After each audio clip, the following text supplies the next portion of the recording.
So I had an epiphany after I had written my comments that I was planning to give to you tonight.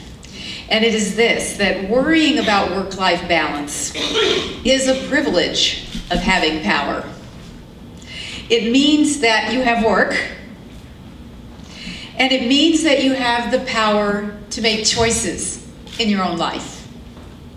So I thought I'd say that ask you all to just take 1 second to smile about that fact before we get to the things we worry about concerning work-life balance. Okay. So this is my daughter, my older daughter, Tammy, and me. She was born in 1958. In the 1950s in West Texas, a girl's sexuality and ability to give birth was pretty much the only power that she had. And when you think about it, that's a pretty powerless position to start from. Now, I will have to confess, next slide please, that I quickly discovered I was neither the best housekeeper nor the best and most mature parent, even though in my teenage brain, I really thought that that's what I wanted, the picket fence and all that stuff. Being a stay-at-home mom, I want to tell you, for me, was not balance. Particularly because I had no money to call my own. And there was simply no status available. That was the era wanted female and help wanted male. And so the jobs that were available to women, had I sought to go out into the workplace, were those of lower salaries and lower status. Now my father, next slide please. Uh-oh, we lost my father. Well, that's obviously not my father, but I will tell you what my father said. My father told me, you can do anything your pretty little head desires. But I had no concept of what he was talking about at the time, frankly. I really accepted the norms of the culture that said that a girl should be nice, be supportive of everyone else. If you went to college, it was primarily to get your MRS. And that your role in life is really to be the supporting cast, never the star, never the protagonist. What changed for me was 3 important events that were going on in the larger culture. And they really changed my perception of the world as well as my perception of my place in the world. And the first is represented by Rosa Parks. The civil rights movement for me, it elevated my sort of nascent social justice passion. And I found that being able to stand up for other people made me feel more powerful to stand up for myself. The next slide, please. I had another epiphany at that time, which was that, oh, well, I guess maybe women ought to have civil rights too. And that really changed how I looked at the world. And then there was this amazing new technology, the birth control pill, that allowed me not only to think about having civil rights, but to actually have a life where I could be planful for myself and think about what I wanted to do with my own years ahead. And that's what enabled me to start to college, which I did when my youngest child was 4 months old. I had 3 by the time I was 20. And it enabled me then eventually to go to work and begin to earn money. And if I can sort of borrow a phrase from Virginia Woolf, what I began to have for the first time was the proverbial 500 pounds and a womb of my own. And I could feel the tendrils of my personal power beginning to unfold. Now, where today's young women seek work-life balance, I can tell you, I just wanted to be able to work. It was such a joy to me to be able to work. And I didn't even think about the question of whether someone else should be helping to do the things I had always done, the cooking and cleaning that I didn't do so well, the taking care of the children, and organizing the household. Next slide, please. So people always ask me this question. Yes, I stayed married to my children's father for 18 years, which is a pretty good run for a teenage marriage. But eventually, we moved on. We both moved on. And this is how I've benefited from shared power. First of all, choosing the right partner the second time around really helped. We're sharing wedding cake here in this picture. And also finding a man who cooked, cleaned, and actually had a housekeeper who came in once a week was awfully nice.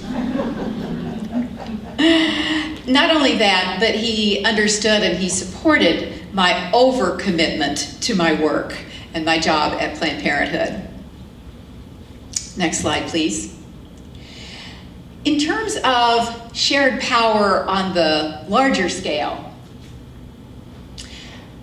one of the last things that I had the opportunity to do when I was president of Planned Parenthood was to help to bring to Washington the largest protest march that has ever happened in this country, the March for Women's Lives in 2004. You may recognize some of the other people on the front line. I will tell you, that was quite a high point in my life. And it was a big reason why I began to feel that anything is possible, that in fact, whatever the challenges are in the world, somehow, some way, we have the power within ourselves to meet them. And just last week, when I was speaking at a gathering similar to this, yet another woman came up to me and said that being at the March for Women's Lives as a 20-year-old college student had turned her into a feminist activist. I want to tell you, it doesn't get much better than that. But after 30 years with Planned Parenthood, I realized that I had done something that I'm now telling other women not to do. I had really let myself be subsumed by the organization and the movement. I had gotten to the point where I didn't know where I ended and it began. It was just, I had given everything to it. It was my life and my work, and I had become completely unbalanced. And in fact, my work and my play were similarly boundarylessness, and my friends and family and the people I worked with were all sort of one big group. And so after I left, next slide please, after I left and I decided I was going to continue writing books, which I had started to do when I was still with Planned Parenthood, I'll be darned if I didn't do the same thing again. This is myself and Kathleen Turner sharing a laugh, a good belly laugh, as Kathleen likes to do. Our partnership in writing a previous book called Send Yourself Roses was a lot of fun. It was totally 50-50. We had a wonderful time working together. But ultimately, it was Kathleen's voice and not mine, once again. So I had once again allowed myself to be subsumed by someone else's or something else's voice. As much as I loved them both, it just wasn't doing what I needed to have for myself. And frankly, this work with Kathleen was the turning point in my life. And I found that nobody loves you better because you use yourself up. And I think there's one word of advice that I would give to young women starting out. It is to understand that. Nobody loves you better because you have used yourself up, because you have sacrificed yourself to someone else or something else. So if we can see the next slide, I'll show you what my balance is today. Oh, well, we're missing another slide. Okay, this is another way that I balance myself, and that is that you've got to have a sense of humor, and you've always got to be doing something new. This is me in Second Life. I have no clue about Second Life, but I have gotten roped into doing several programs on Second Life in which I've talked about feminism, intergenerational feminism, and this very week I'll be talking about my book. And I still don't quite know how to manipulate the little character. And any of you do Second Life? Don't. But doing something different and being able to laugh at yourself is very, very helpful. Next slide. And oh yes, these are the rest of my balancing techniques. My grandsons. When you have a combined family with 6 children, 10 grandchildren, and 4 great-grandchildren, there's always something. And you just have to always stay in some kind of balance. It gets your attention. The challah is something that I like to do. I like the feeling of making bread. It really is, it is a lovely thing. But the other part of the balance for me is having a spiritual life. And I think that is something we don't often talk about. It's a place where I can go within myself, and whatever that is for you, I hope that you have it too. And finally, I do believe that exercise and green tea cure just about everything. Next slide, please. So my new thing, and where my ultimate balance is right now, is that for the last 18 months, I have been writing and preparing to launch this book, No Excuses, 9 Ways Women Can Change How We Think About Power. I'm having the time of my life, and I hope that what I've learned and share about women's relationship with power will be helpful to many other women.